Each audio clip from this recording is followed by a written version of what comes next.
Imani ya kimungu imebebwa sana katika vitu viwili.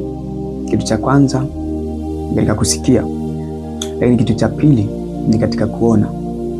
Kuna uwezekano mkubwa sana wa kuamini kitu kwa kusikiliza, lakini pia kuna uwezekano mkubwa sana wa kukiamini kitu kwa kutazama kwa macho. Mfano, Biblia inasema katika Matendo ya Mitume,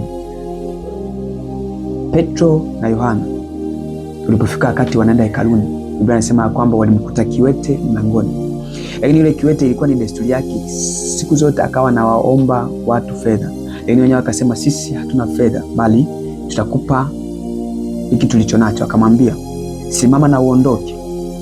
Biblia inasema ya kwamba baada ya ule muujiza, Mungu alipofungua vifundo vya miguu yake, watu wengi wakakusanyika walioshuhudia lile tukio. Wengi wakamwamini Mungu kupitia ule muujiza uliotazama. Maana yake ni nini? Kwa kutazama walimwamini Mungu. So imani imejengeka katika vitu viwili. Kitu cha kwanza ni kwa kusikia. Once you listen the testimony of others, Mungu alipowatoa, umesikiliza ushuhuda wa watu, Mungu alipowatoa, unatengeneza imani ndani ya moyo wako. But unapoona kitu cha kimungu kimetendeka, muujiza wa Mungu umetendeka, imani inatengenezwa totally katika maisha yako. So imani imebebwa katika kuona but na kusikia.